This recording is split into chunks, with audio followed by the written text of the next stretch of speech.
Good afternoon. The meeting will now come to order. Welcome to the October 15th, 2020 meeting of the Raleigh Appearance Commission. My name is Corey Bates and I am chair of the commission. I'd like to start by acknowledging that we are conducting this meeting using a remote electronic platform. I would ask for all your patience today as we proceed. There may be slight delays as we transition between speakers, participants, and presentations.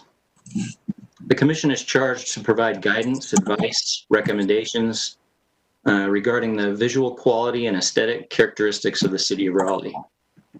The members of the commission represent a varied field of expertise and interest in the quality of design in Raleigh.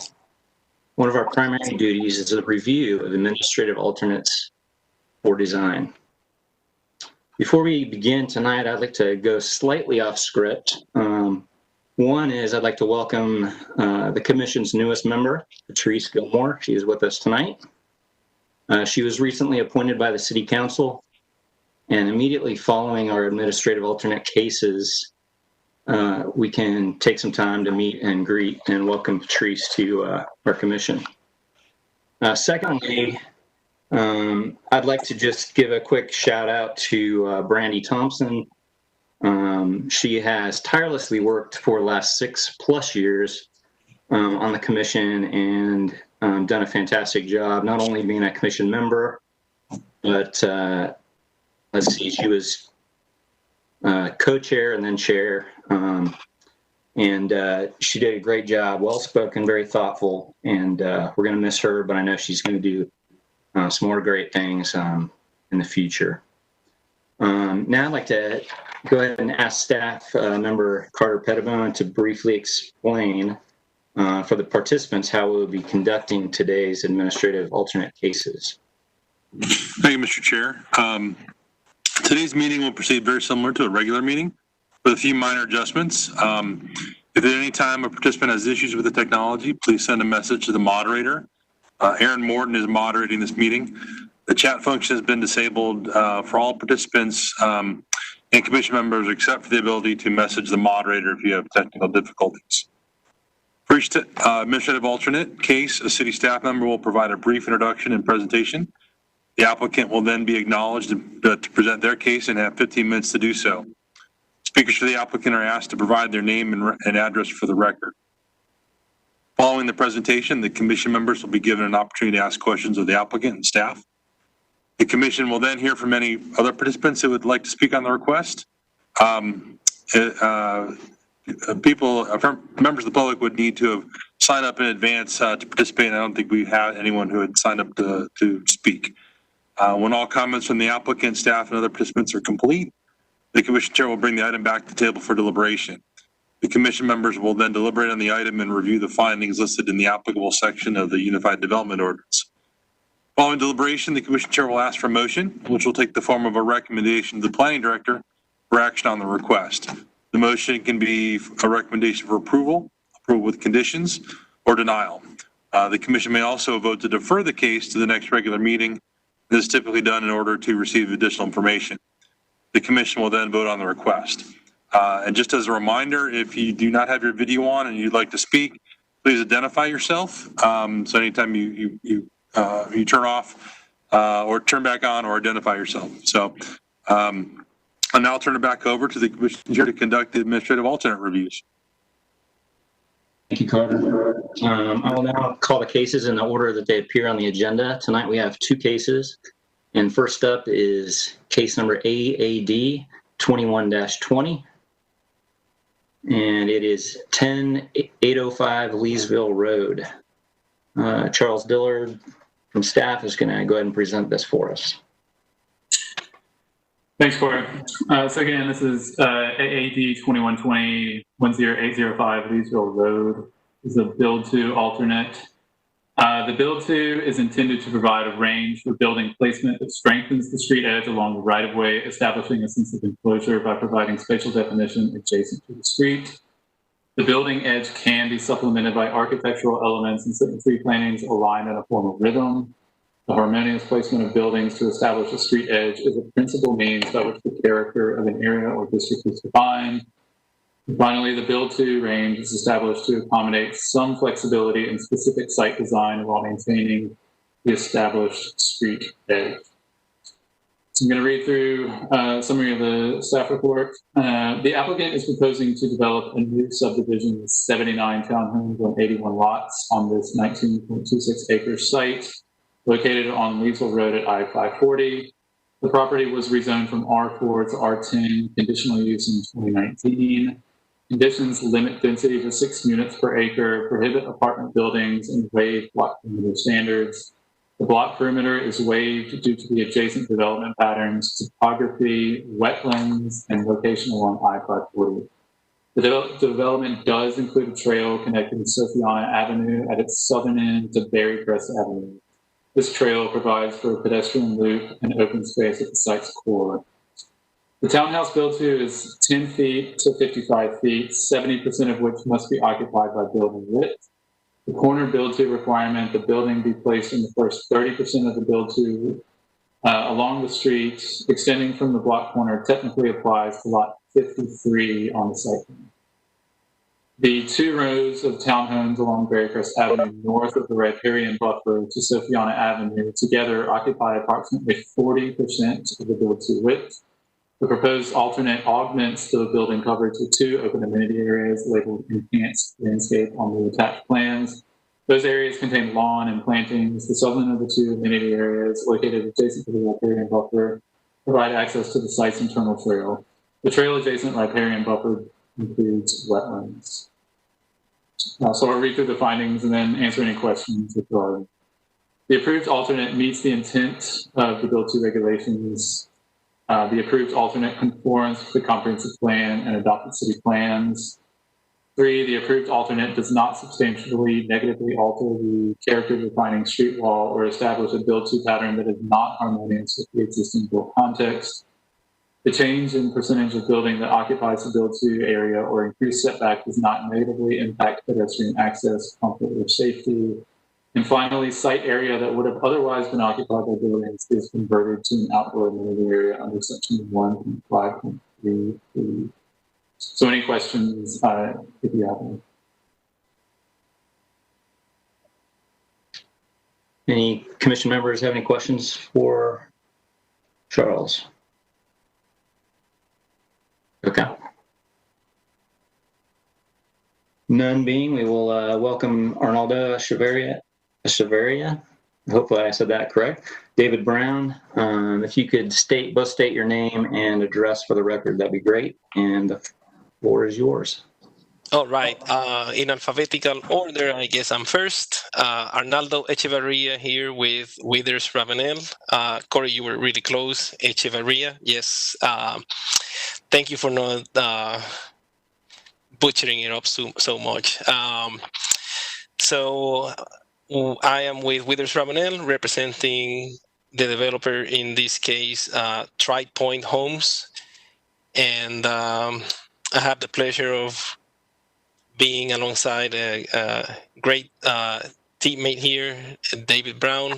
My address is 115 McKinnon Drive in Cary. Good afternoon. This is David Brown. I'm a landscape architect with Withers Ravenel. I work in our Raleigh office. Our address there is 137 South Wilmington Street, Suite 200. Raleigh 27601. And we thank you for the opportunity to be here today.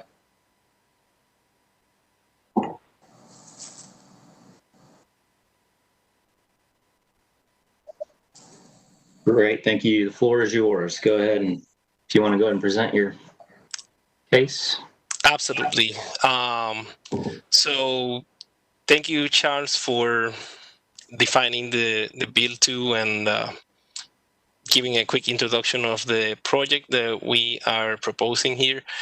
So we're here because obviously we had some issues meeting the build-to as identified in section 1.5.6 of the UDO, mainly due to the shape of the property, the site topography, access limitation that we have on Leesville Road, being so close to the I-540 ramp, and the location of the existing stop at Berry Crest Lane, which can be seen on the left of the plan there. Let me point out the rotation on the plan. Basically puts north in the upper right direction of the sheet. So just for reference purposes, I just wanted to point that out. So due to the factors that I just mentioned on the site, or the limitations, the alignment of Berry Crest Avenue does not allow for a full, rectangular shape for the developable areas, mainly due to the horizontal curve between the wetland area and Sophiana Avenue there. Therefore, it results in some areas that we had to work with staff and come up with an alternate solution in lieu of being able to place building facades. So those areas basically can be seen in the interior of the horizontal curve, and then also on the right side of the riparian buffer, where we have a stormwater control measure. So we have proposed the following in lieu of the building facades. An amenity space within that curve, the interior of the curve, and that I think we have an exhibit that will probably come up in the next few slides, so I don't want to spoil it. But so we have created an amenity space right there, and then a pedestrian connection in the space between the stormwater control measure and the riparian buffer. That is actually a 6-foot asphalt path, about 300 foot long, with 2-foot grass shoulders.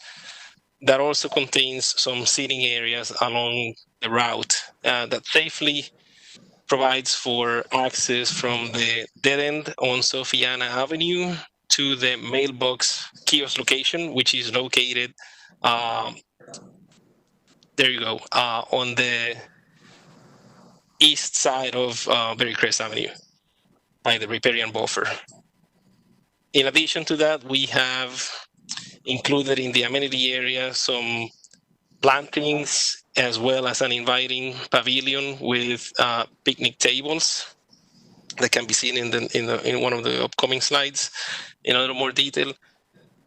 Lastly, we have also incorporated some landscaping between the SCM number 1 and the culvert crossing in the middle of the riparian buffer area. That's not counted towards the build to calculation because it falls within the riparian buffer that can be excluded. But it provides some continuity and creates a sense of enclosure along the roadway there. So it merges with the vegetation that we are preserving in that area as well. So the result of that is a block face that was before these adjustments was a little short of the 70% occupied by building facades, and with these adjustments it goes up to 76%. So we feel like this is an alternative solution that meets the criteria outlined in section 1.5.6D of the UDO, based on those factors. And if you want to move ahead and show a little more detail of these two areas. So on the right side there, you can see the pedestrian connection we propose from the dead end on Sophiana Avenue to Berry Crest, and immediately across Berry Crest at that location is the mailbox kiosk location for the community. So it provides a safe pedestrian access for the residents that that would be living on Sophiana Avenue. And then on the left side, you can see the pavilion area with direct access to the public sidewalk and some landscaping screening that area from the adjacent townhome lots. You can also see the seating areas along the path on the right side that follows the dam of the proposed stormwater control measure. And I think there's another slide that contains a little more detail on those features. So you can see the pavilion on the upper right corner and the seating benches that we're looking to incorporate in the design, as well as some of the landscaping that we're proposing along the areas of the riparian buffer crossing, as well as screening from the townhouse lots.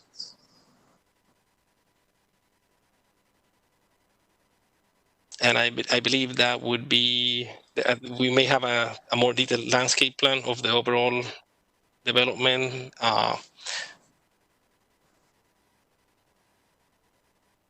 Okay, that was it. So I'm here to answer any questions more specific to the proposal, and glad to discuss further. Arnaldo, thank you. Appreciate that. Any questions from the commission for the applicant?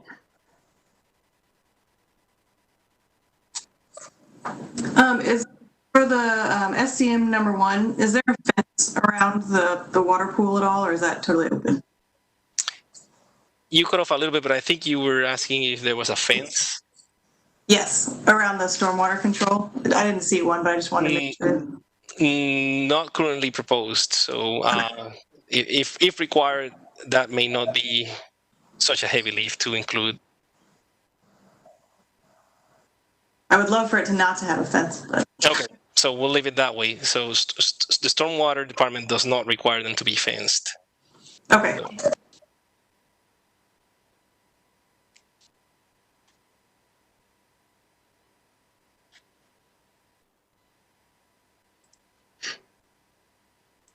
Any other questions for the applicant?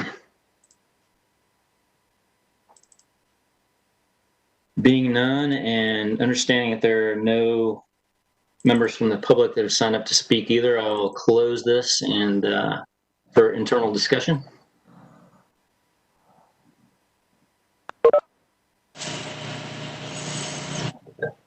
I'll go first. I appreciate the level of detail in what would be a challenging kind of site conditions. So I think it is thoughtfully and appropriately done and seems pretty reasonable to me. I agree with Will. This is Jamie Ferguson. I think blending into the riparian area is a good idea. Yeah, I agree. It seems like they've done the best they can with what they've got, and did a good job of showing exactly what they're doing with enough detail for us to understand it. Yeah, same here. This is Chris Roberts. I think this is a pretty dense development, and it actually is a nice breadth of places to pause along an otherwise very dense streetscape with some nice green areas, amenity spaces.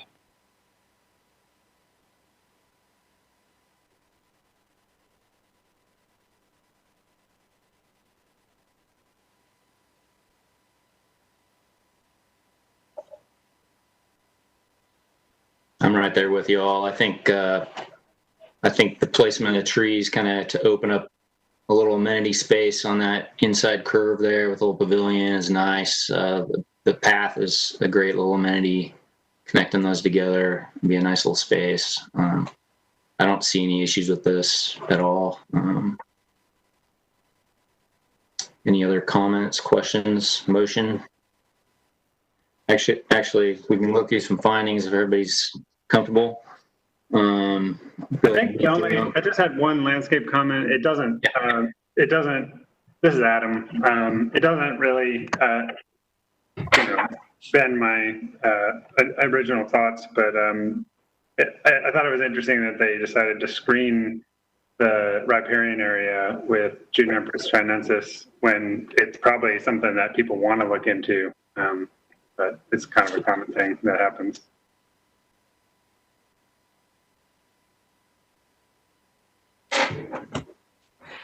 I guess that's a question. I mean, yeah, would any other comments, Martha? I mean, some others as far as just, I could go either way.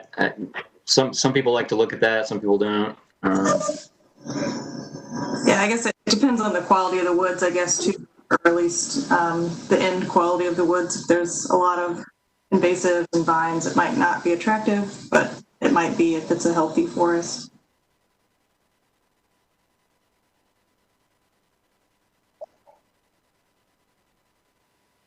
Yeah, it's hard to say without being out there, but if that was something they could think about, I think it's just a comment, nothing official. Okay, great. Let's go ahead and go through the findings. I'll read through them. The approved alternate meets the intent of the Build 2 regulations, which I believe it does. We just kind of talked through that a little bit. We'll skip number 2 for a moment. The approved alternate does not substantially negatively alter the character defining street wall or establish a Build 2 pattern that is not harmonious with the existing built context. I believe we're good there. The change in percentage of building that occupies the Build 2 area or increased setbacks does not negatively impact pedestrian access, comfort, or safety. In fact, I think it actually makes it a little better. Mm-hmm. The site area that would have otherwise been occupied by buildings is converted to an outdoor amenity, which it is. So going back to number 2, the approved alternate conforms with the comprehensive plan and adopted city plans. Can we substantiate some of the policies below? Maybe UD 5.1. UD 4.1.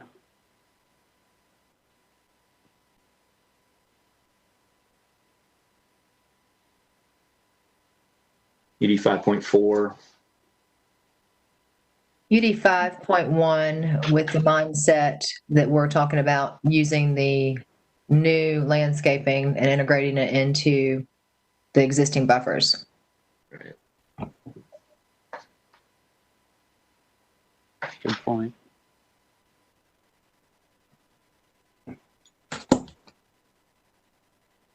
Okay, that's 3. We feel comfortable. Do we have a motion? I'll move to approve.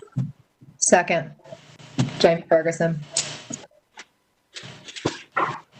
All right, let's go ahead and do a show of hands. If you're, I think Adam's not able, maybe Adam could speak, but let's all in favor.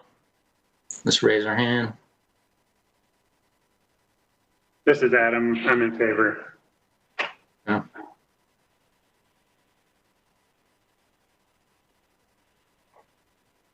Carter, did you get that? All opposed? Looks like we've got approval. Yeah. All right, congratulations. That one is approved.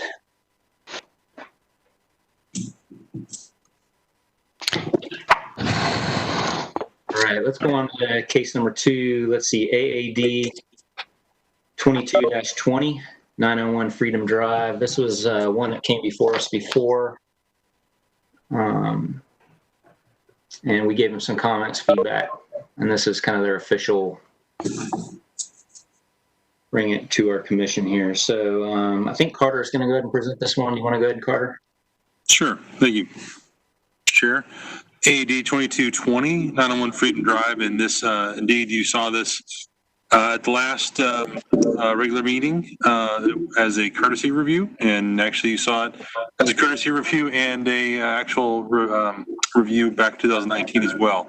But they've since come in and changed their program for the site, necessitating another appearance here. The intent of the transparency requirements.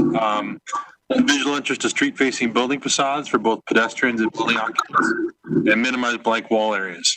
It's not applicable to residential uses.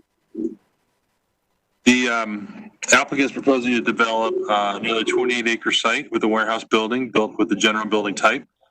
Property zone industrial mixed use, 3 stories conditional use, and as well as industrial mixed use, 3-story. The applicant is requesting an alternate for the transparency standards. As this is a general building type, the applicant is required to meet the standards which call for minimum of 20% of the street-facing, street-level facade to be transparent.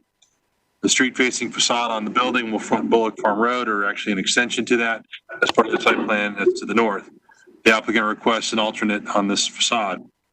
In lieu of providing transparency on this facade, this is actually where the loading docks are to be located. The applicant proposes various architectural treatments to provide visual interest. In terms of the findings, number 1 is that it meets the intent of the transparency requirements. Number 2, that the alternate conforms to the comp plan and adopted city plans. And 3, that the street-facing building facade utilizes other architectural treatments to create visual interest to offset the reduction in transparency. The applicants are also requesting a alternate for blank wall, the intent of which is to prevent large, monotonous expanses of undifferentiated building mass, and that the level of architectural detail should be most intense at the street level, where it is within view of the pedestrians on the sidewalk. In terms of the blank wall, in lieu of meeting these requirements, the applicant, the requirements being a 50-foot max, the applicant proposes a variety of alternate means to prevent large expanses of building mass, including paint and blocking scheme, banding, horizontal decorative reveals, varied parapet height, recessed accent panels with corrugated reveals, and carefully placed vertical pre-finished sheet metal downspouts.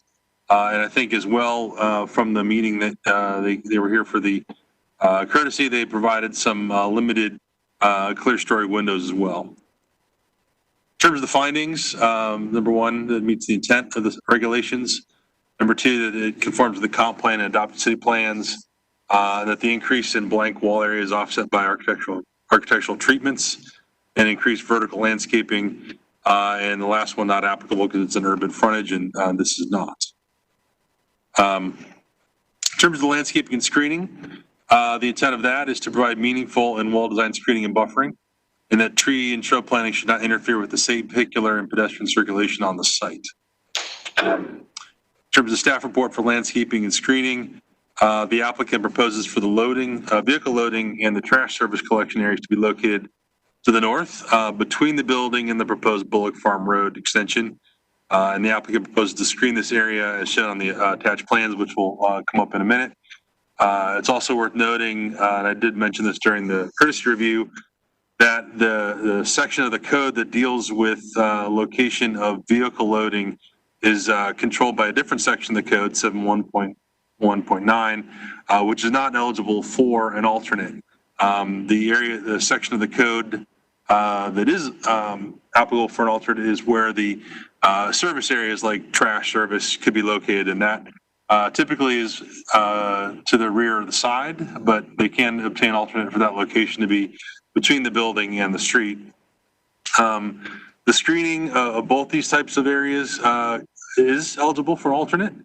And I will note that the applicant is pursuing a variance for the vehicle loading area location and states that the screening of this area will meet or exceed the standards of the applicable section for screening. So it might be a little confusing. Just to kind of sum it up, essentially, I believe, and the applicant can confirm this, that the request for an alternate is for the location of the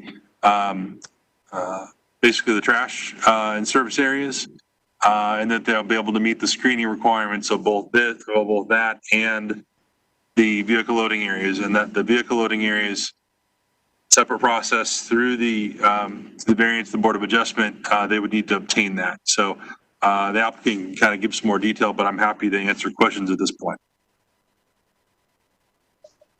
Thank you, Corey. Any questions from the commission? Sorry, I forgot to talk about the findings. In addition to meeting the intent, as well as the comp plan and the adopted city plans, the alternate would need to be considered equal to or better than the standard. Thanks.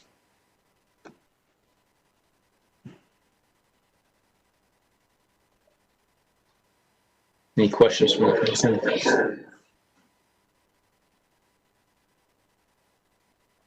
All right. Getting a little feedback here. Let's go ahead and welcome the participants. If you could go ahead and state your name and address for the record. We have Danielle Hammond, Adam Fullerton, and Pat Moore. And then once you do that, the floor is yours if you want to go ahead and present it. Yeah. Hi, good afternoon.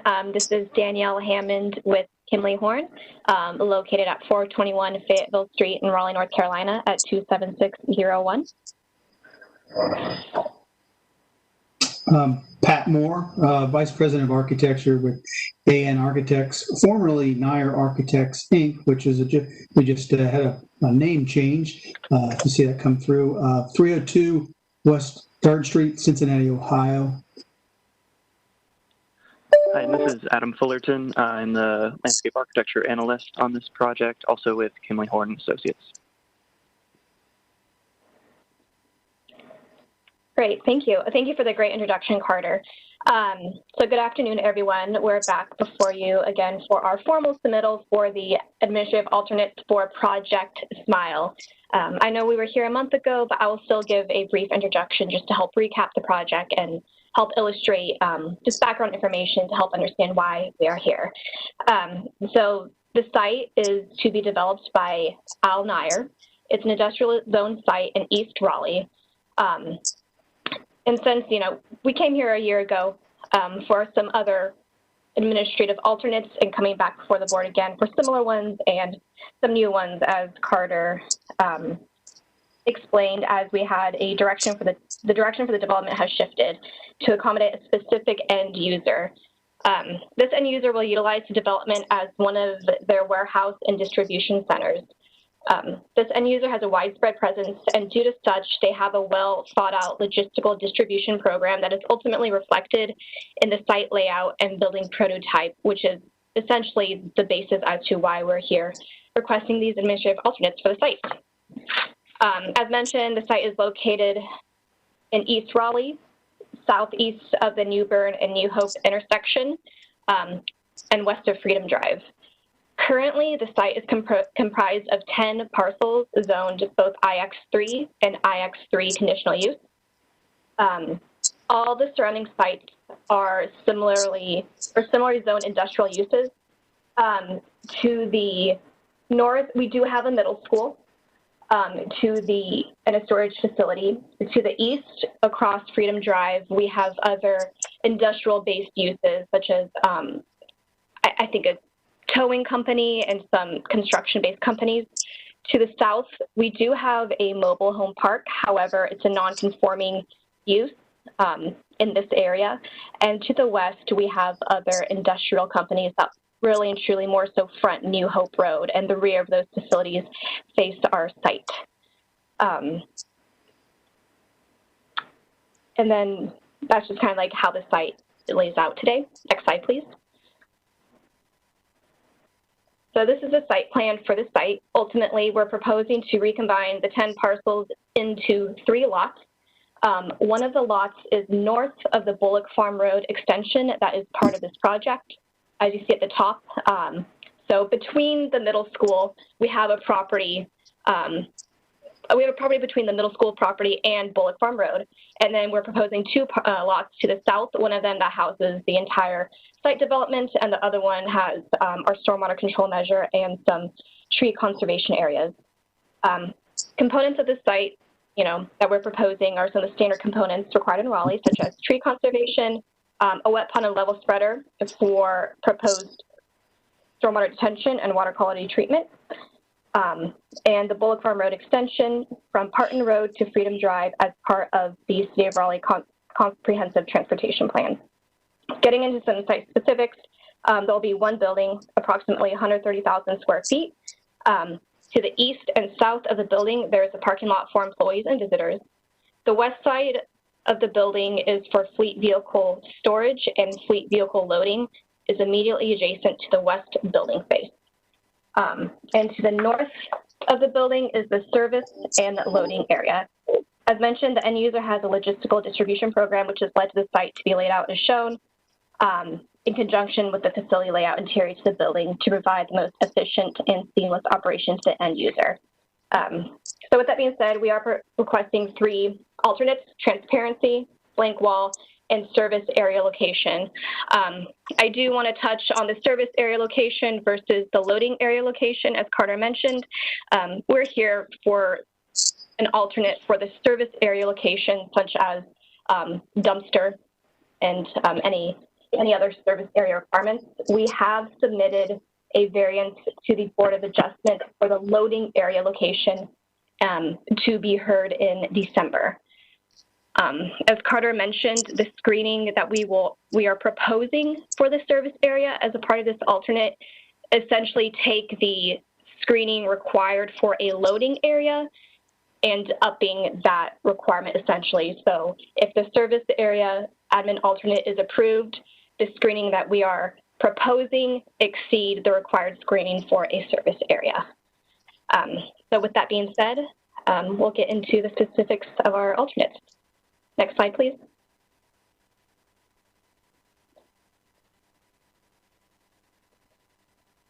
All right, thanks, Danielle. This is Adam Fullerton. I'm the landscape architecture analyst for this project.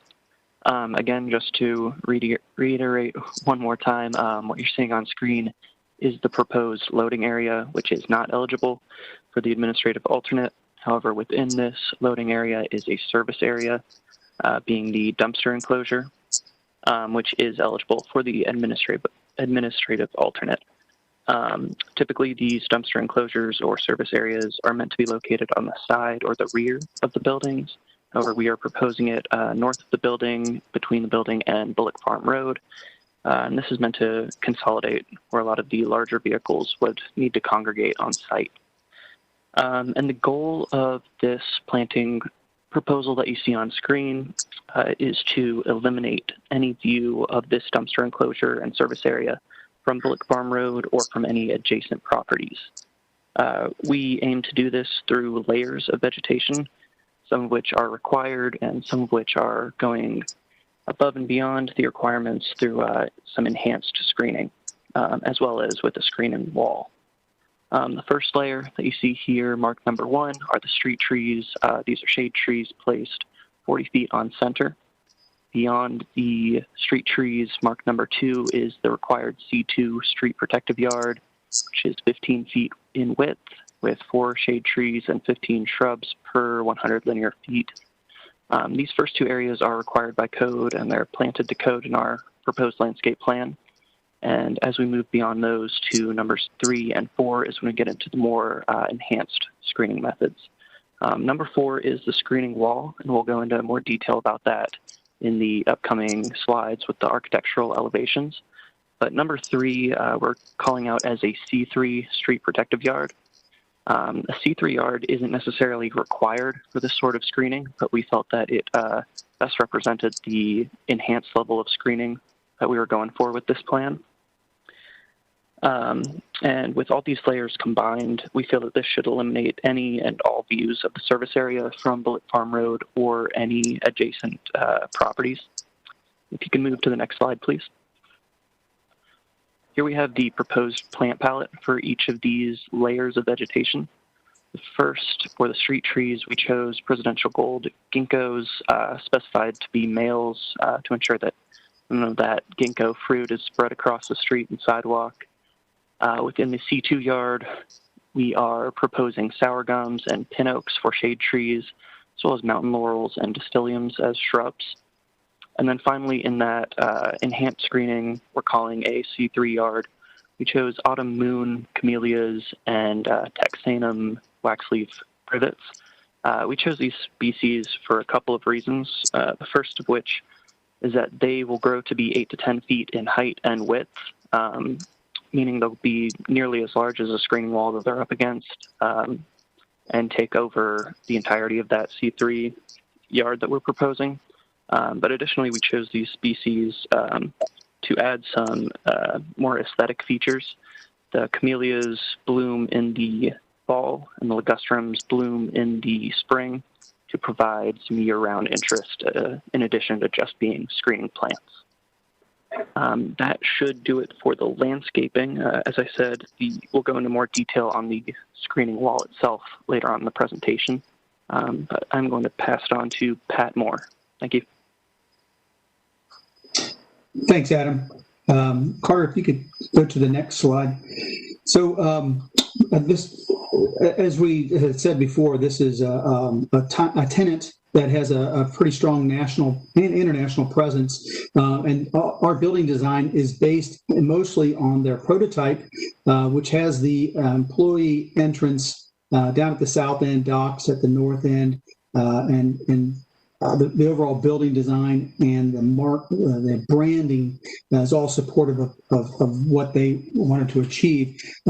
Obviously, this is an important building and site for this client, but we also understand this is an important project for Raleigh and for this community. So we wanted to make sure that we took their prototype and incorporated enhancements and improvements to address the blank wall and to blank the transparency on the north end. And we feel like we've done that. And we kind of demonstrate this. As you see those lines, so this is a precast or tilt-up concrete load-bearing wall panel, conventional steel frame, a white TPO roof. The corner element that you see there is a corrugated metal. That's the enhanced, one of the employee entrances. And then the decorative metal, which is the light blue at the bottom left, is an architectural metal panel, again, to bring attention to the employee entrance, to enhance the corner there, and to bring prominence to that corner as well. All those dark lines are actually reveals. So we felt that we've done a nice composition of reveal pattern and paint blocking. There's 3 shades of gray and a light blue. And then we also will show you in the elevations how we've addressed the blank wall in addition to by adding the texture, the form liner, and a recessed panel. So Carter, if you don't mind going to the next slide, thank you. So the top elevation is the east elevation, which faces the automobile. The middle right is the dock wall, which is the north wall, which we would ask for an administrative alternate for the transparency requirement. That is the dock wall. Now we are showing the docks without, as you would come inside the gate, right? So that you wouldn't really see that. To the left of that, and Carter, you might have to zoom in on that on the left. So some of the feedback we got during our courtesy review was on the screen wall in particular, was we wanted to make sure that we thought through the design of that, because in the first few years it will be a prominent feature, but after that it's our intent that the enhanced landscaping on the north will really tend to become the foreground, and this will kind of lead away, will only act as a screen for the trucks behind it. So it's a 10-foot wall with pilasters at 11-foot tall. We're capping that with a precast, and we've got an integrally the split face concrete block has an integral water repellent in it, so it does not need staining or painting. It's really a maintenance-free product, which we felt was one of the feedback we wanted to get, how do we paint this in the future? So we applied that. We also added, so this is decorative split face concrete block. We added a smooth band about midway, which would be a darker color, and it would be reflective of the color palette of our building. And while this makes sense, in a few short years after landscaping gets to almost maturity or somewhat maturity, that this will become behind the landscaping for the most part. So we felt like we've addressed some of those comments on that screen wall. And we feel like day one, it'll be a complementary screen wall, and it'll be effective screen wall for the truck court. If you, Carter, if you don't mind going up to the top elevation and maybe zooming in to maybe the middle section, I guess.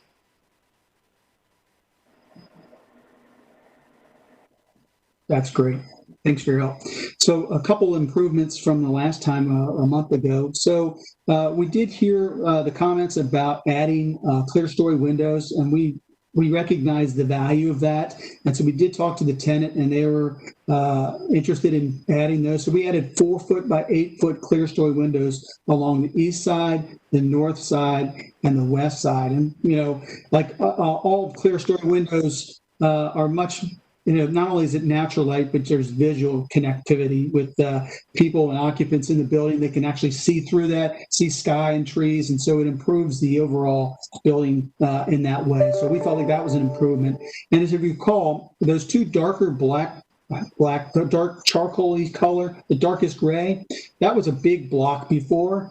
And one of the enhancements that the tenant wanted to consider, and I think it was favorable, is to make like a light gray T shape, which we felt like breaks up that larger dark gray band and actually complements the overall design. So we felt like that together with the recessed panels, we have the 6 foot wide recessed panels, which will have a corrugated reveal. We feel like we're going to be able to push that back more than 2 inches because we're going to try to lap those panels. So instead of just a thinner panel, we're trying to lap those panels so that it'll be a full panel thickness back. So 8 inches to 10 inches back, which again, we feel like will enhance the overall elevation. So color blocking, the reveal patterns, again, the dark lines that you see all there, those are actually reveal patterns or panel joints. So they have a depth and a shadow line. And we feel like the overall composition really energizes the whole elevation. It engages the pedestrians on the east side and along Bullock Farm. And then we continue that design strategy along the north. And then as it turns around the south, that's where the employee entrance is. And we have a canopy, which is along the whole west side. If you might have to zoom out. Thank you. On that whole west elevation, that is a canopy for the fleet vehicles staging area and loading area. It's at 80 foot wide by the length of that building. And that will cover them during the inclement weather as they are loading there. So overall, the composition we feel does it breaks up the mass of the building as the intent of the 50-foot blank wall, and it does engage with pedestrians on the Bullock Farm and the east side, which is the automobile side. So I think that it addressed all the comments from last thing, and we do appreciate you considering these administrative alternates. And I think the next slide is a couple just in large, just calling out some of the components, but again, it's just reinforcing what we were just talking about before. The last item, the last slide is the actual materials themselves. Bottom left is really the 4 colors, 3 different shades of gray, and then the accent paint, and that's reinforcing their brand, very important to them. The corrugated reveal pattern, which we feel adds texture, breaks up the mass, and then the metal panels, as you see in the top left, and also the bottom middle left, sorry. So with that, I guess we're open to any questions or discussion.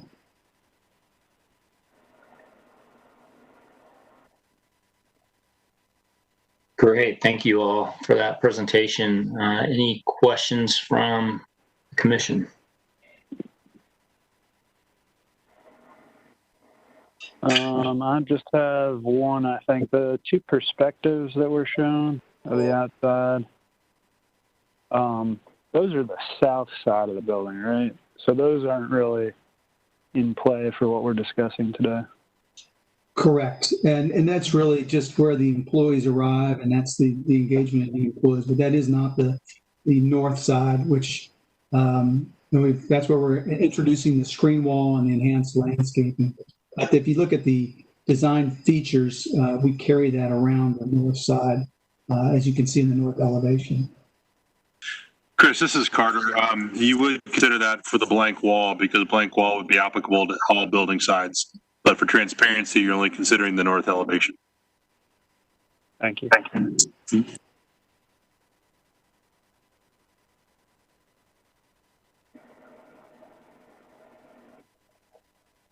Any other questions from the commission for the applicant or staff? I have one question. Let's see, on the west side, I guess the south and west sides of the building, sidewalk goes right up to the building face. I think this was maybe something that came up in one of the courtesy reviews, but is there a reason why there wouldn't be landscaping between the sidewalk and the building? I'm just thinking that could help with some of the blank wall if you had trees in there. I think on the east side, we do have landscaping between the building and the sidewalk. You were talking, I think the west side is really critical part of this tenant's operation is that they load and unload these fleet vehicles to the canopy directly from the building. And then that's, I think that's a critical part of that and safety and walkways under the canopy. I'm guessing if we have the space, we could probably introduce some in the south wall, south elevation. I'll defer to Danielle in the space, but I think what is not necessarily clearly shown, correct me if I'm wrong, is the canopy on this view, right? Those are the parking spaces shown for the fleet vehicles, but the canopy is not dashed in or anything. Is that correct? That is correct.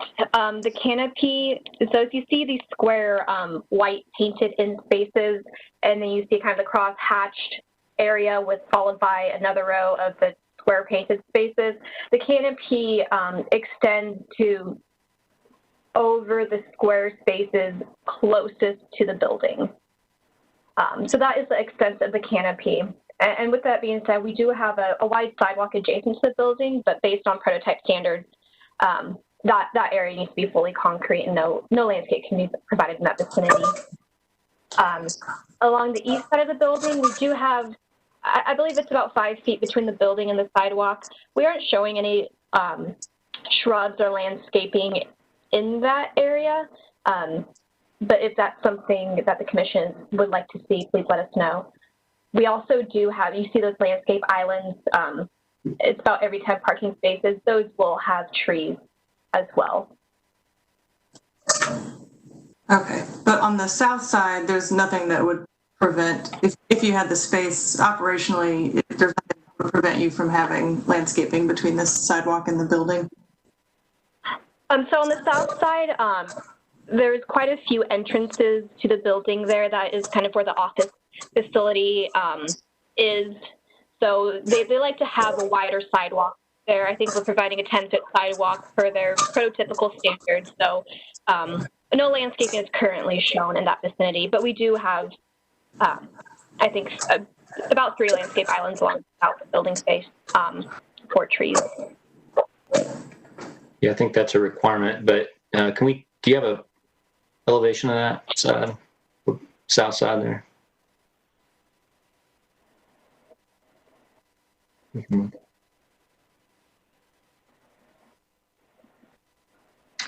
Yeah, so that side actually is the side that has the most kind of glass transparency wise. Okay.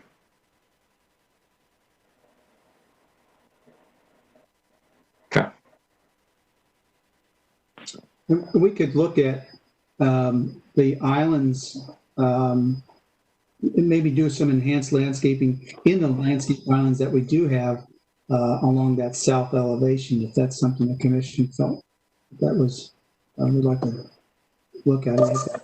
Maybe zoom in on that a little bit. Yeah, I think just the blank wall stuff, I think that would help with heat island. It's going to be really hot on that south side. But. I think that's a good point, Martha. And also, you'll be looking out from those windows, so might be nice to see that as well. Yeah, and another component that we're providing, so if you see the tree conservation area to kind of southwest of the southern parking, and then there's that tree conservation area to the southeast of the parking, and you see there is kind of a gap of no tree conservation area. Right there, we are providing both I believe, correct me if I'm wrong, Adam, a B2 transitional protective yard, kind of yes. Between that area and the mobile home park to provide screen from the mobile home park, but it will act, as a background as you're looking at that site. But just wanted to point that out because it's not quite illustrated on here.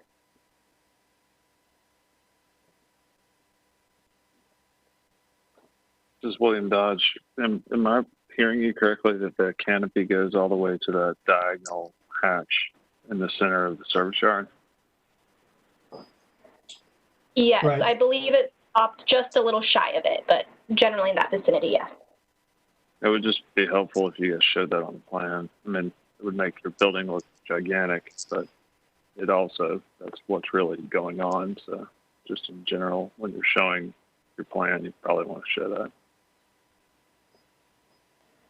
Just a general comment. At least hatched in or dashed in. Yeah, of course.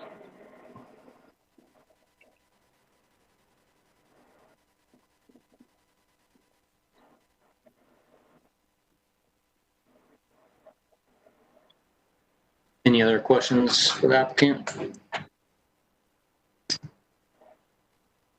Being none, go ahead. Go ahead, Megan.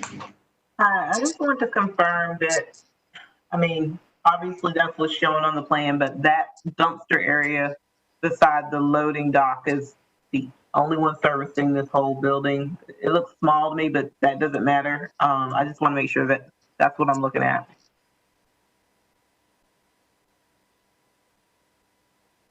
Yes, that is what you're looking at.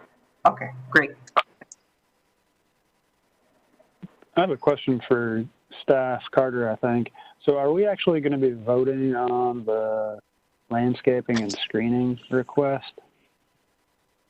What you've been voting for essentially is allowing the service area to be located between the building and the street. And if you feel that the screening that they're providing is equal to or better than the standard, is what you're considering. So essentially where it's located and how it's screened is what you'll be considering in your request or in the request. Because we don't have control of the location of it, right? Just how it gets screened.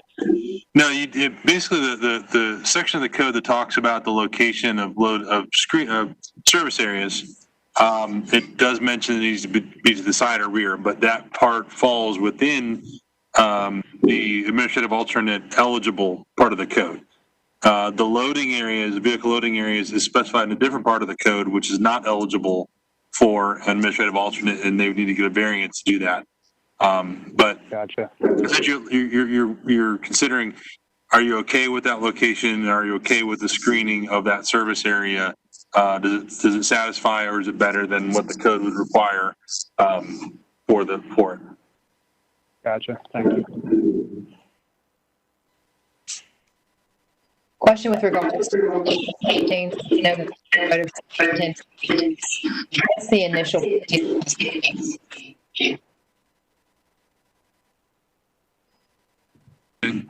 We're getting some feedback there, Jamie. Can you say that again? Just curious about what the size the initial plantings are going to be upon install, because they're going to grow and develop to the 8 to 10 foot range. But what are we going to start with, please? Sure. So we typically specify those larger screening shrubs to be 36-inch minimum height at planting. Thank you.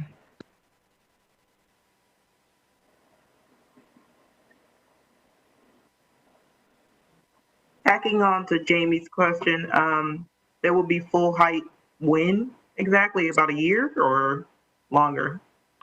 No, they would take longer. The ligustrum are fairly quickly growing plants, so they would take probably 3 to 5 years. The camellias would take a little bit longer, which is why, as Pat mentioned, we did add some more aesthetic features to the 10-foot screening wall that's directly behind them.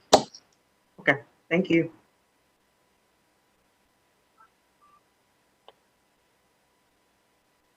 And my apologies. Go ahead. Sorry, go ahead, Tim. Just a quick question. What is the material of the actual fencing going to be? The fencing or the screen wall? The fencing or the screen wall, sorry, yes, the screen wall itself. There's a material item there outside of the actual landscape. There's some type of fence type screening in addition to what you're planting, or no? Yes, so the screen wall is a 10-foot high decorative split-face concrete block with a band in the middle. It's a smooth face, and then it's capped with a precast cap. Okay, so it will not be, you cannot see, will you be able to see through it at all? No, it's Okay. a concrete block, yes. All right, thank you. Mhm. Well, and a follow-up to that, will it be left in natural concrete color or will it be painted to match the building? What's the plan with that? So we based on our courtesy review comment we had, we selected a split-face decorative block that had integral with the mixed design. It has a water repellent agent already built in, so it does not need, it's a really zero maintenance, no painting, no staining required. Okay, and I'm curious of the color, what passersby might see. Is it going to be gray in color? Yes, it'll be compatible with the building. We have a range of 8 different colors, and I think there's 3 different grays. So we would just do a light gray with a dark gray band in the middle, which really helps. It's compatible to the building colors.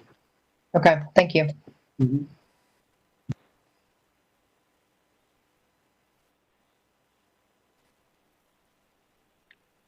All right, last call. Being there's no other questions from. Go ahead. Sorry, I just had a quick question. Just to confirm, I believe that camellias grow about 4 inches a year. Is that correct? So, I mean, we're talking literally potentially decades for those to reach their full height. Is that correct? We typically see that the Sasanqua camellias grow slightly faster than their japonica counterparts. They are slower than the ligustrums that are around them, which is why we would layer those as well. Okay, that's cool. I just wanted some clarification. Thank you. Yep. I just want to, this is Adam. I think Martha and I both would probably weigh in on the ligustrums. I think page 60 of the Raleigh tree manual talks about invasive species, exotic invasive species, and ligustrum japonicum, whether it's a waxleaf cultivar or not, is an invasive species around here, and will often get subbed into just straight species, ligustrum japonicum. So I would certainly want something else other than ligustrum to be specified in this case. Yeah, I'd second that. I was going to bring it up as well. I would go so far as to beg you, please don't use it. Okay, we can certainly consider something else. One of our alternatives was a wax myrtle. We typically use those quite a bit around here as well. Yeah, I think that would be a better option. Wax myrtle or in a shady, these seem like they would be somewhat shady because they're right up against I think they're right up against the wall with trees on either side, and you could probably get away with Elysium or a cultivar of Elysium. Sure.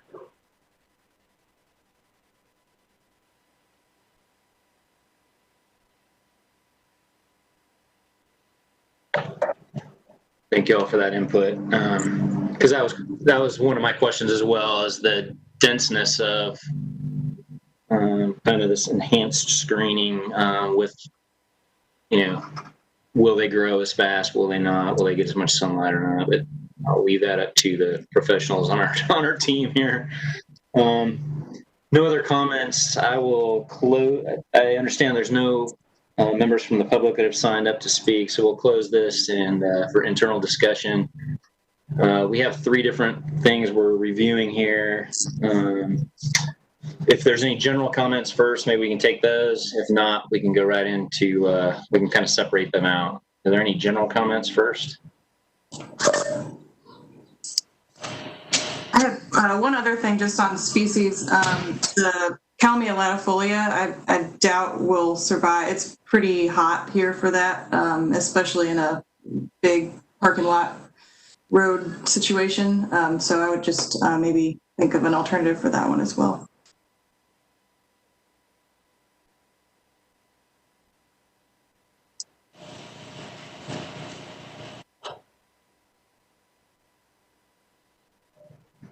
All right, should we break this out into, should we look at transparency first?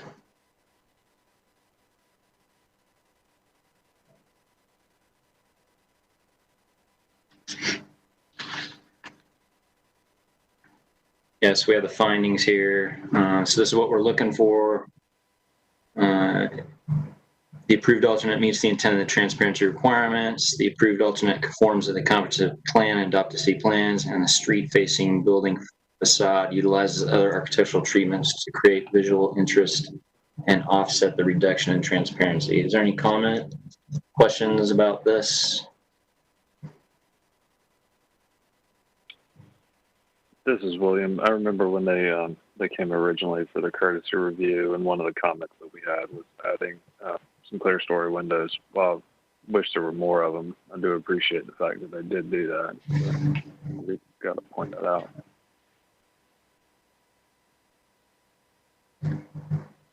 Yeah, I'll second that. I think, you know, they did listen to all of our comments. It seems like they implemented it in here.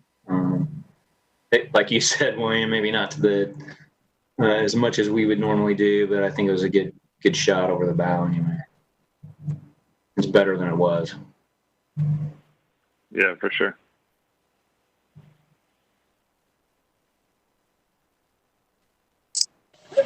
The transparency only applies to the north facade, correct? Which is behind green wall.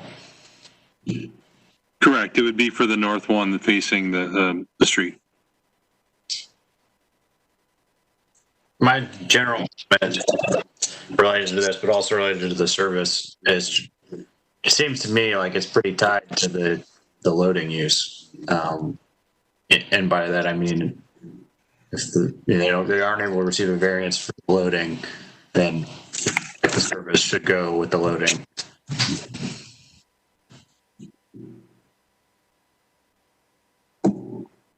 Right, and if the variance for the loading is approved, then I wouldn't want transparency into the loading. That's for sure.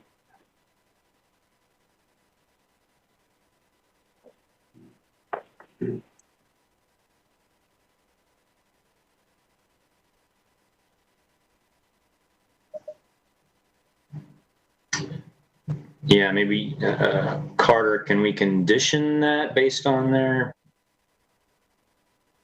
Just wondering how to best handle that. If it's, I'm correct that this is still in review with the city. So this area could potentially change. It's a question. It could. And I don't know if it was cutting in and out, and maybe I didn't get the question, but I think it's about the screening wall and location loading area. Yeah, the loading area is will be under consideration for a variance.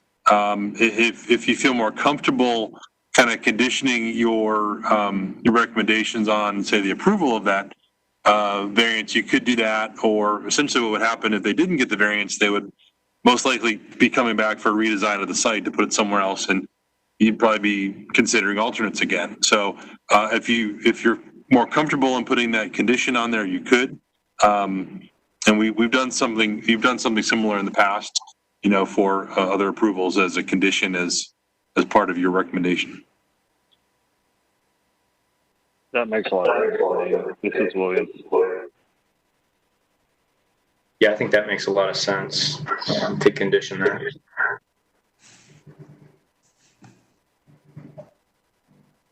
Agreed.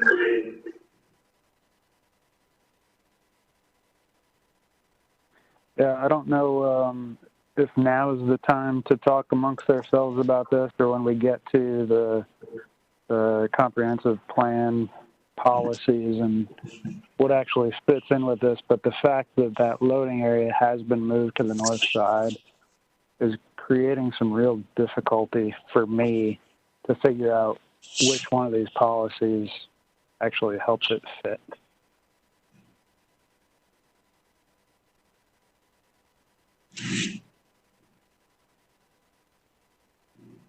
I don't know if anybody else has looked at those yet and has some thoughts.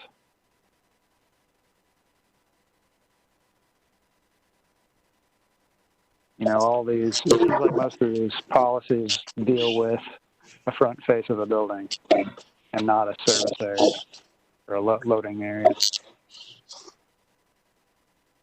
I would agree. I mean, unless you're talking about the plantings being some of these things. But yeah, I would agree.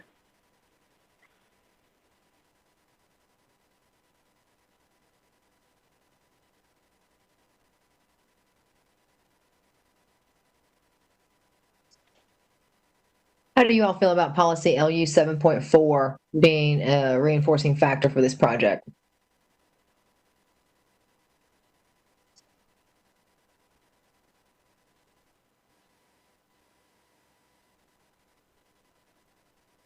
Jamie, you said LE 7.4?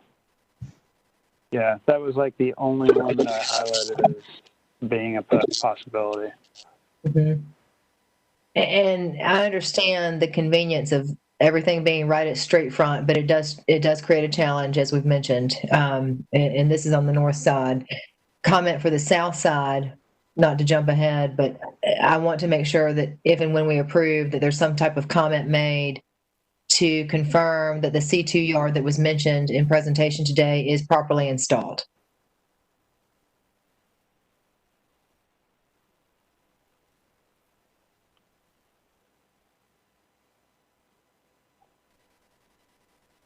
Jamie, this is Adam. You're talking about the one between the mobile home park and the parking lot? Yes. Yeah. And that should be a C3 yard, right, Carter? Did they say C2, C3, Carter? I can't recall. If you're okay with taking an answer from the applicant, it'd be better than myself. It's hard for me to shift in between. If you would, please, a C3 yard or C2 yard. Yeah, that's fine. If the applicant, can we unmute the applicant? I'll defer to Kinley Horn. Adam? Yes, on the south side of the property, in between the tree conservation areas, is a B2 yard.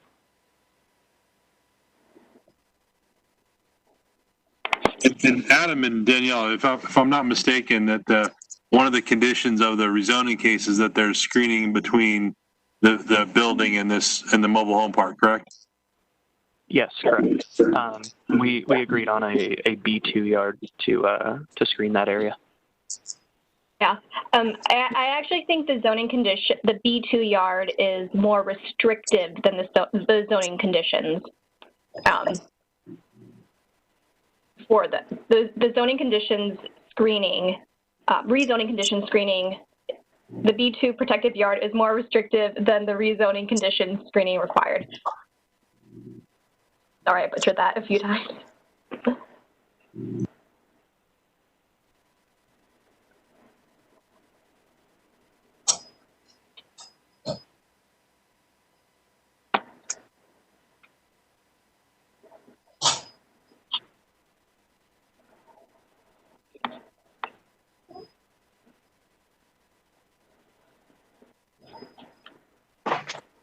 Do we want to focus on this transparency? Let's focus on this transparency and see if we can, I think Will kind of, or was it Chris was saying, with number 2, I think it is a little bit hard to find some policies, but I think generally I'm fine with it the way that they have gone through with the screening and the extra enhanced screening and the wall, and but I'm open for further conversation. Justifying it is another story.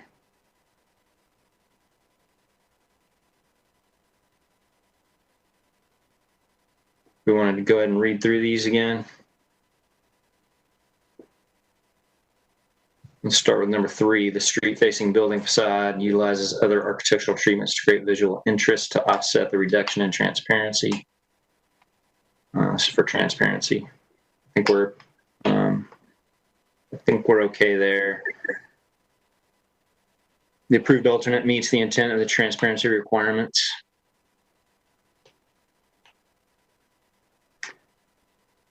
And then the approved alternate conforms with the comprehensive plan and adopted city plans. So we need to go ahead and find some policies to substantiate these findings. I think, like Jamie said, LE 7.4 would apply. I'll stretch and say policy UD 1.2 architectural features for the add of the glass. I mean, Carter, do we need to have more than one since it's kind of a unique situation?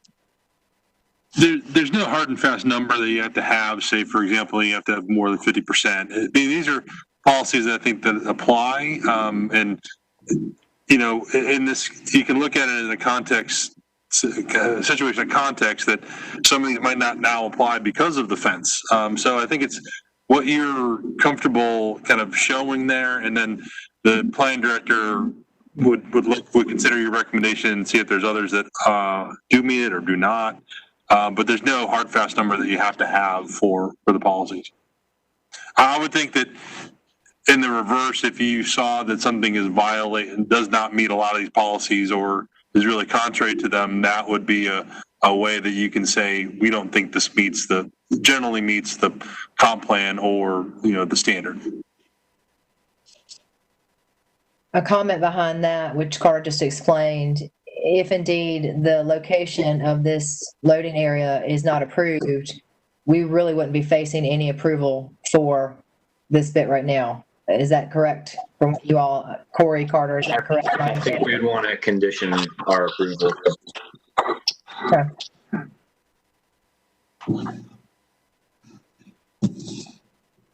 Yeah, this is William. I would argue that the fact that the loading dock is where it is, or sorry, that the service yard is where it is, prohibits the building from being able to meet any of these, essentially.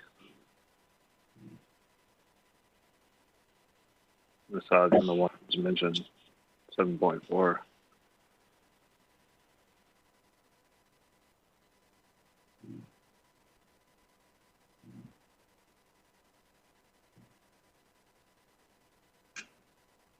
And this is Carter again. Just to give a little perspective, there's been, I'd say, a handful of cases throughout the years where you've had blank wall or transparency under consideration, and these are facades that have been, you know, like pretty much not visible from the public realm, or you even had one where there was a condition that you screen it so the neighboring residential development would not see it at all, but yet they still had to meet the UDO requirement of blank wall and transparency. So they do kind of run contrary sometimes, but I think when we're looking at the reform text change to these administrative alternates, these are some things that might be kind of be able to take care of that kind of discrepancy between the buffering or screening and the transparency and blank wall. So it is kind of, they do kind of work in opposite, but it's something that you've seen before, and then hopefully we'll address better with the text changes coming up.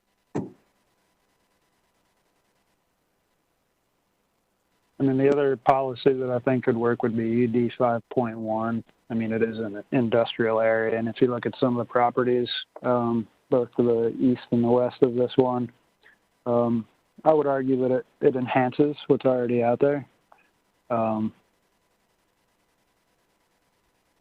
That does not go along with what's to the north with the school, but being in the industrial area, I do think that would work.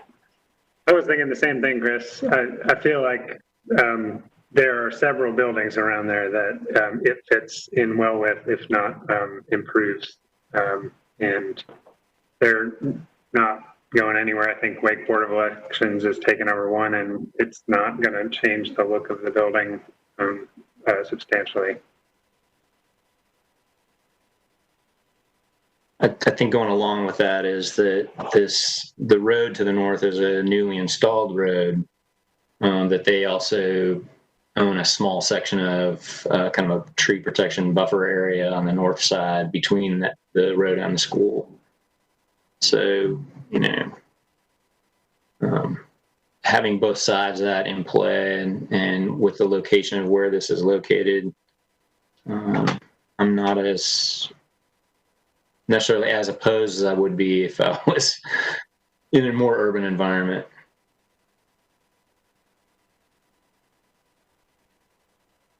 Well, let's be honest. I mean, if the loading area location isn't approved, it becomes a much different project one way or the other. That's right. And I mean, I do think this is a pretty important project for the city. That's right. So.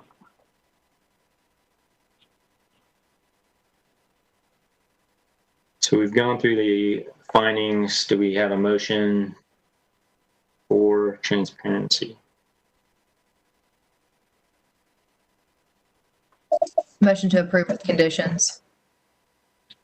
Conditions that I can think of right off, and please feel free, members, to add the idea that this has to be approved by location in December, as they mentioned, and then also the comment with regard to the now B2 yard south of the building.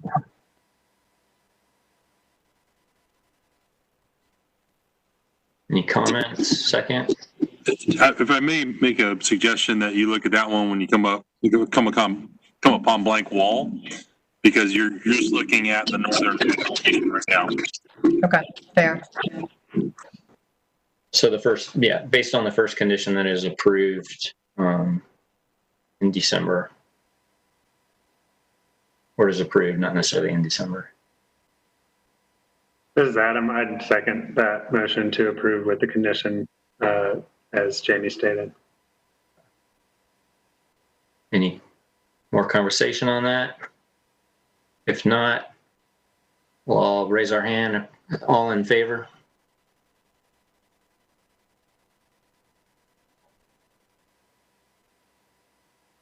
Opposed? Looks like unanimous.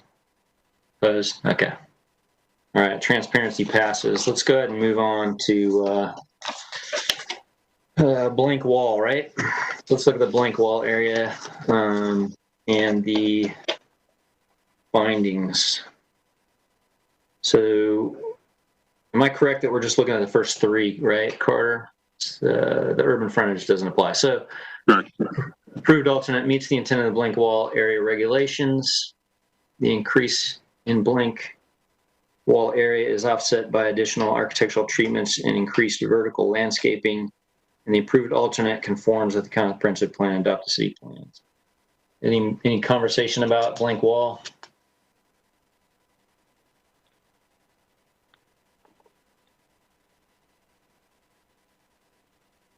I think we've kind of hit on it before. I think they did listen to us. They gave it a shot. They did make some of the suggestions that we've asked for in the past.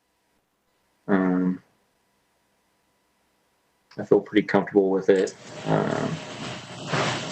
What about on the east side, the grass verge between the sidewalk and the wall?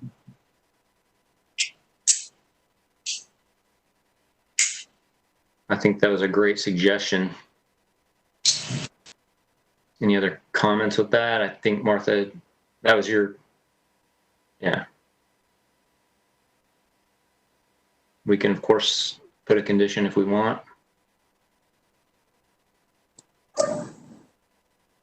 Can we substantiate this with policy?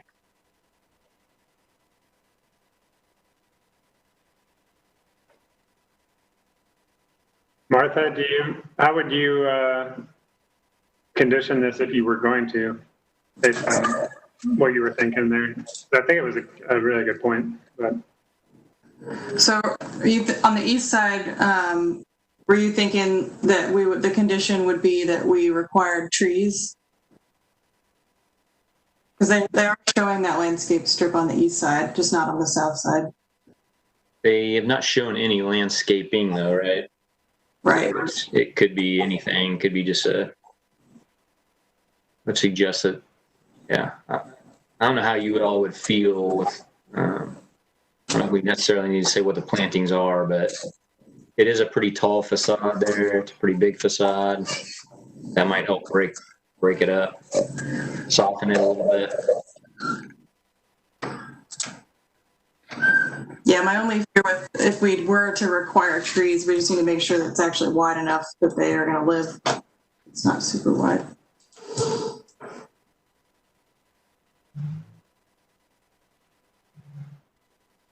Yeah, I'd be nervous about requiring trees. I feel like we don't know enough to know if that's a good idea.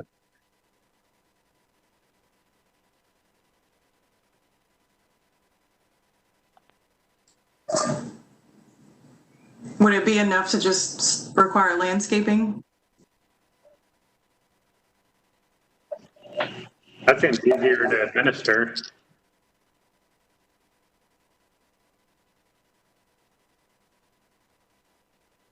Can we give some suggestions of maybe not some musts, but some suggestions to give them a better idea of what we'd be looking for?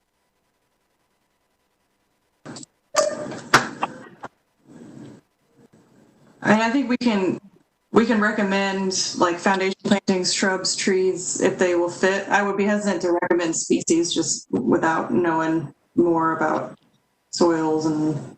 Yeah, other than just a lawn or a mulch. Carter, can you go to page 6 of the presentation? It's the perspective from the southeast corner.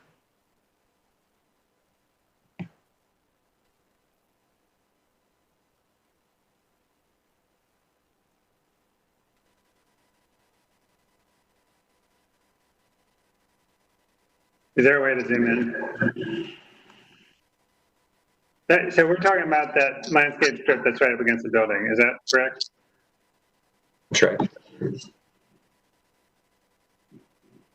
Yeah, it looks like it's about 3 feet.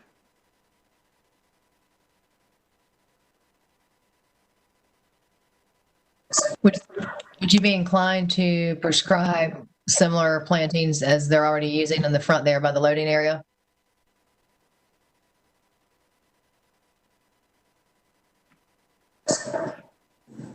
Not necessarily, because it's a lot different of space.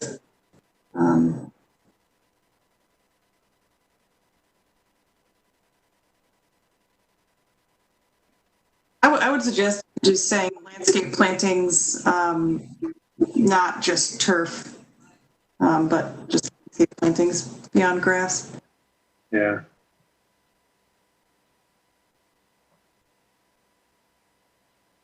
Okay.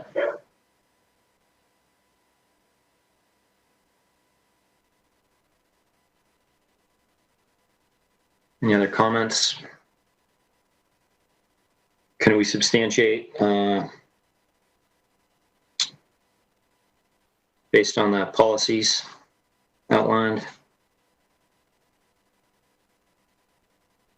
I think they've done a great job, with the building, considering what the building is, right?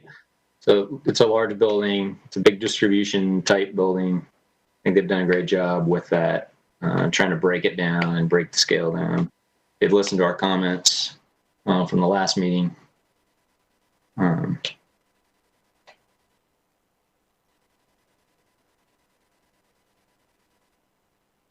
Yeah, I agree with everything you just said, Corey.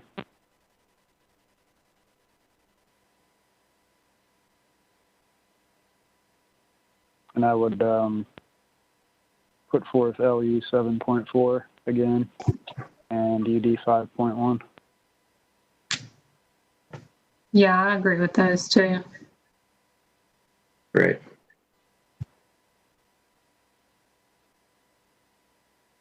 Any others? None being any. There's some questions out there about some conditions. Any motions?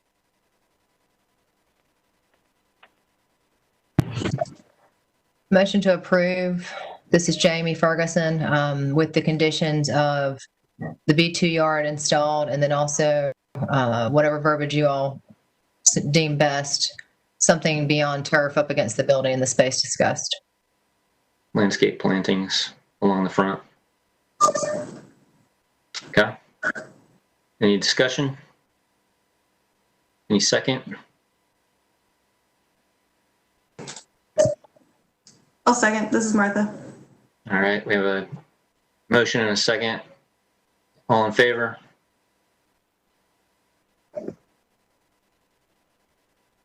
All right, all opposed?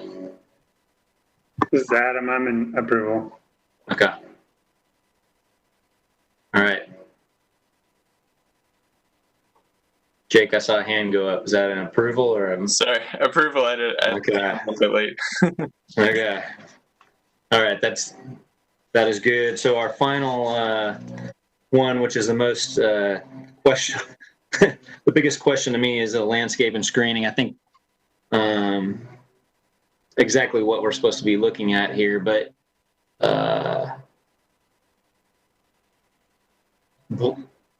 we are most with this, Carter. Just can you clarify this one more time, just to make sure that we're very clear on this?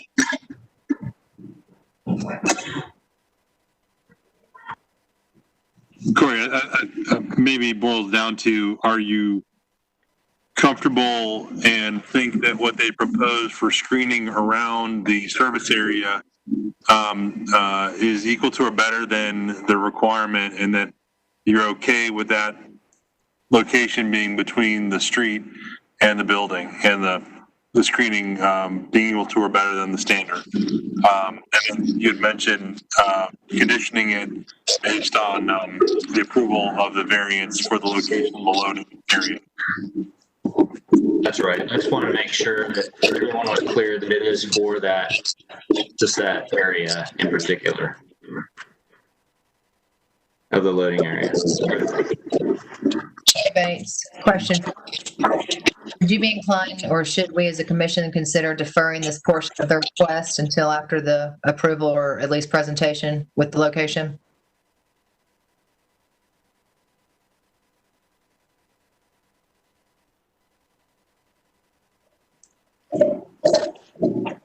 That is something that I had thought about and kind of discussed a little bit.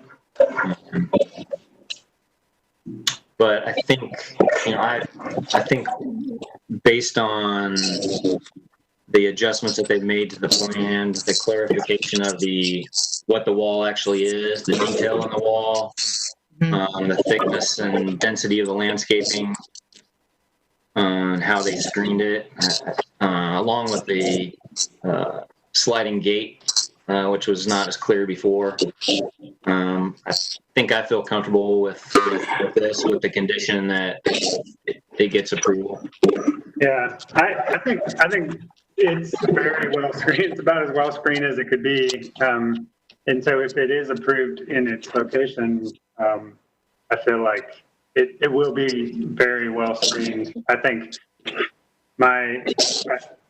I don't have a problem with the way it's screened in terms of the location of the plants. I mean, I think last time in the courtesy review, we talked about layering and different heights, and I think they did that by pointing out some different species. Unfortunately, I would argue 2 or 3 of the species that they pointed out are really not going to be appropriate for this. And so I would be fine approving it with the location and the screening method, but would want a condition that they use different plants. And I don't know if we can we made some comments. I think they can probably take it from there, but I would want to make sure that they were not using some of the plants that we talked about. Yeah, I think that's really important because we're not going to defeat the whole purpose of the screening with dead plants. And this is completely out of my... Oh, go ahead.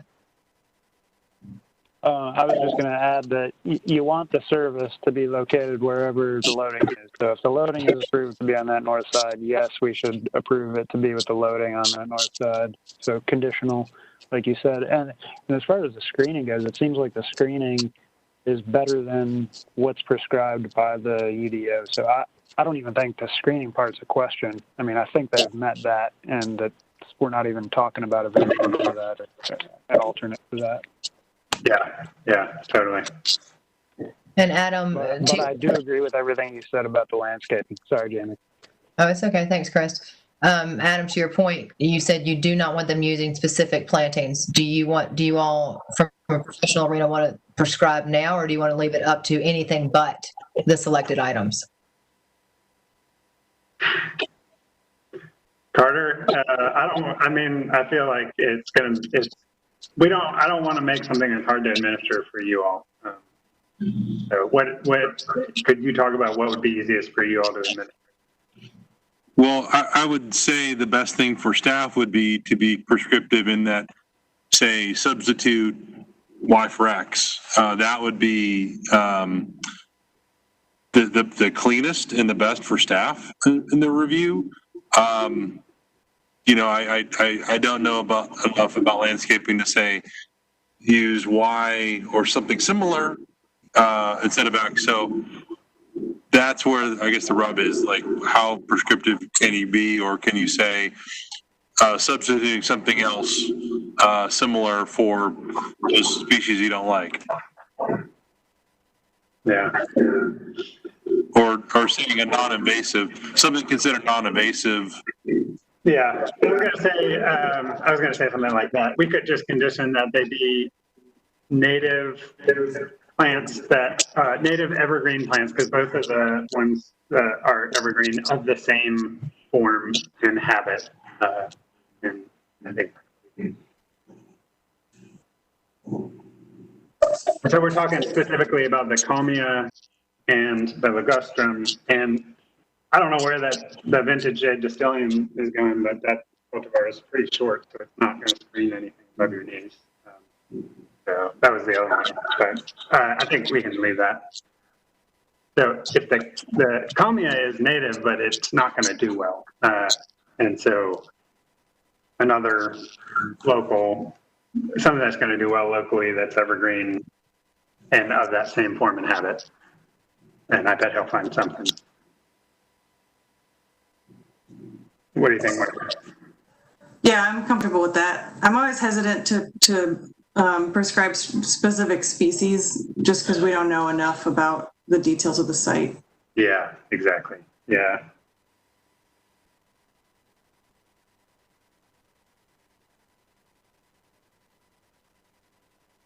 I think the camellias, they are slow growing, but they'll do fine there. And they do fine in a lot of scenarios, and it's not a horrible looking wall, so it's not like, I think it'll be fine. So we don't want to say that every plant has to be native, but those 3 plants that you listed should be replaced with a native evergreen plant of a similar size. Am I hearing that right? Okay. Yeah. Similar form and habit. And Adam, can you repeat those? I've got the Comia, ligustrum. I think we can leave the distillium. It's fine. I was more concerned about the height of that, but we did ask them to layer the plants from the wall down, and I think that may be part of that strategy. So I think it's okay. So it's just the Comia and the ligustrum. Replace those with native alternatives of similar form and habit. Got it.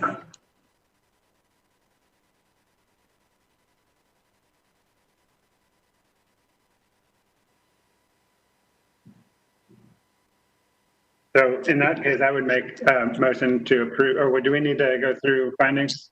I believe we need to go through some findings first.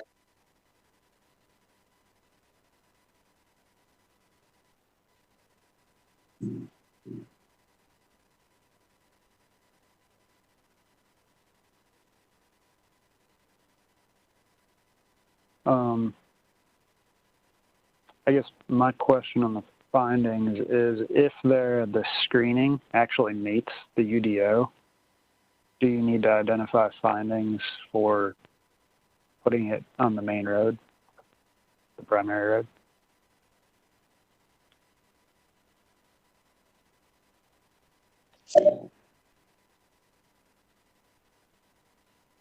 Chris, this is Carter. I didn't understand. Can you repeat that? My question is, because I think the screening that they have meets the UDO. And so then what are the findings for?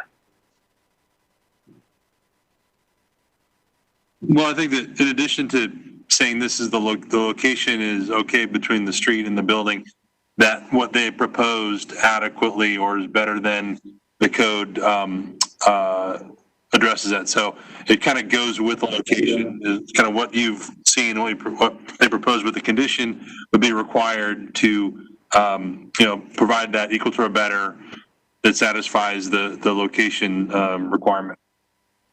Okay.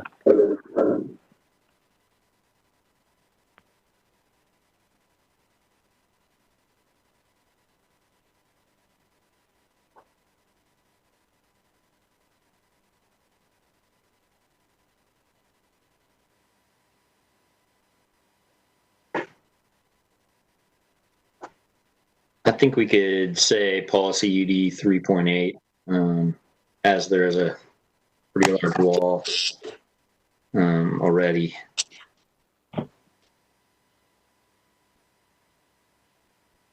It's a little bit of a hard one.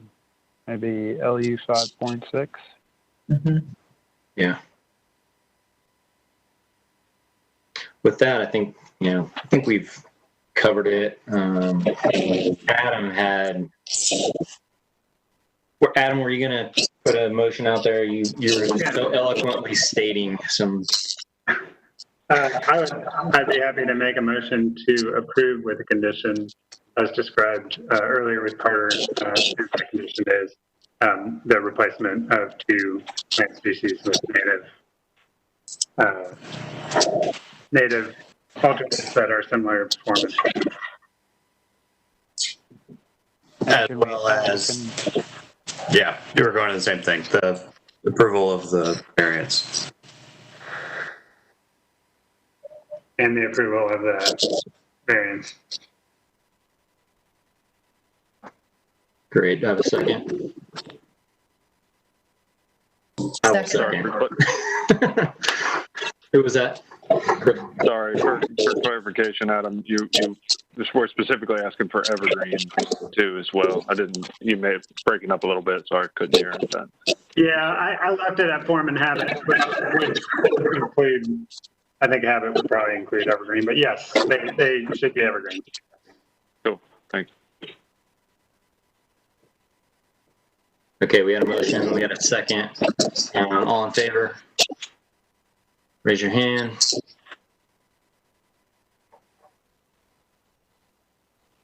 All right, all opposed? Okay. Pass. All right. I'm in favor. I didn't put my hand up.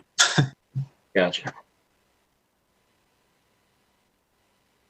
Trying to get my screen back to life here. Okay. Thank you. So that was quite the haul today. Now that ends our business portion of this meeting. And before we move on to our working group reports and our other business, I want to go ahead and properly welcome our new commissioner, Patrice Gilmore, who just had to withstand a crazy one today. That's a little bit out of the ordinary, but thanks for hanging in there. No problem. It was very informative. She may or may not come back after that, but it was. That's right. Patrice, would you like to go ahead and tell us a little bit about yourself so the commission kind of has an idea of kind of your expertise and background? And Sure. I've been in the Raleigh-Durham area. I've been in the Triangle for about 20 years.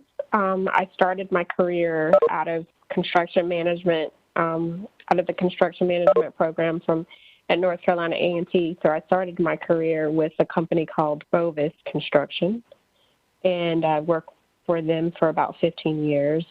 And coming up on a year that I've been the lead supplier diversity person for DPR Construction. So I'm managing diversity and inclusion program for all of our trade partners across the country.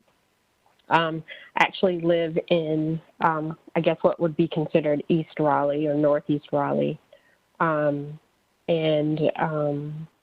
Yeah, myself and my dog have been here quarantined for the last few months. And so it's exciting to see some new faces on Zoom calls instead of the same ones that I've been seeing for the last few months. So yeah, I'm excited to be serving with you all. Well, we're happy to have you. Thanks. Thank you so much for joining on with us here. Thank you. All right. Should we go on to working reports here? So we have Sir Walter Raleigh Awards. Lee. Is Lee?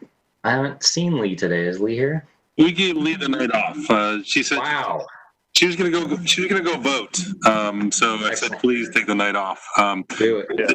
She gave me a report to give. The jury met actually over 2 days, 6 hours of total conversation, really good dialogue. The jury decided to award 10 different projects with awards. The existing categories that you see on your left. The jury also decided to create a new category, the 2020 award, because, hey, it's 2020. But this really is something that responds to what's been going on lately with in the world in 2020.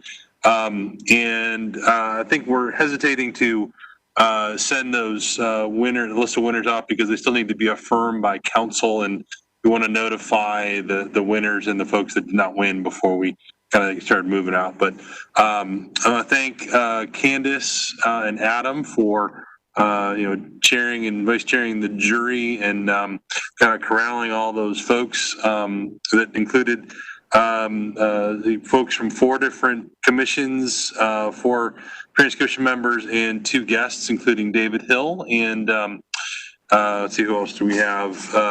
Myrick Howard from PNC. So like I said, it was a very good conversation, and there were some folks on the jury if they want to talk as well, and hopefully without revealing winners. But I think there's a great group of proposed winners. I just want to shout out to William. He had so many good insights and strong opinions that helped us see the light. Thanks, William. Yeah, you're sweet, and I can't tell if you're being sarcastic or not. I appreciate it regardless. No, I always love to hear your opinion. Really, I do. It was fun. This William, I would say that I think that it was awesome to be a part of, but I would also say that it was really appreciated the jury awarding a wide range of projects at all different types of scales and budgets too. So it's, a lot of times we like to award really shiny new objects that are very expensive, and I think that this really took a lot of diversity in types of projects and scales and budgets into account, and I really do appreciate that because I think that's what makes Raleigh a really interesting place to live.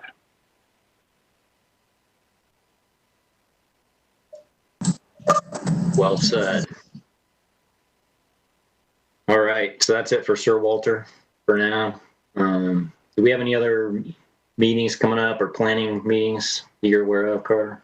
I had sent out a doodle poll a few weeks ago about maybe setting up a meeting to discuss the high impact, high visibility, but it turns out we don't have any cases for the November 5th meeting. So Corey wanted to move that high impact, high visibility discussion to that meeting.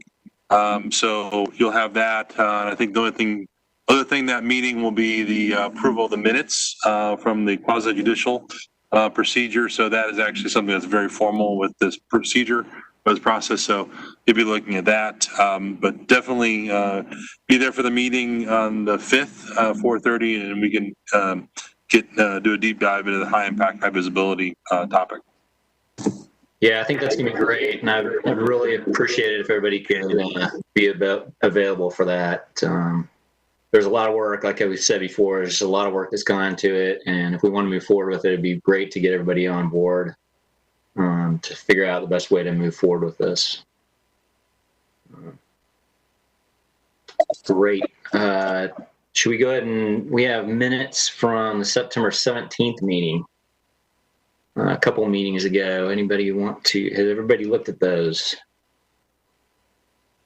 I'm sure everybody's looked at those. I'll go ahead and motion to approve. Second, this is Candace. All right. Or William. I beat you to it. I know. All right, William. That's good. Okay. All in favor, say aye. Aye. Aye. Aye. Good enough. Any other comments before we adjourn? Everybody's quiet. I have Everybody's ready to go. Here's a sarcastic question. Will Brandy be coming back for the November 5th meeting since she was part of that the first time? Maybe we can invite her as a guest speaker. How about that? Yeah, we should. Yeah. She put a lot of hard work into it. That's great. All right. With that note, I will call for adjournment, and I will look forward to seeing you all in a few weeks. Thank you all. Appreciate it. Be safe. Great job. Go vote.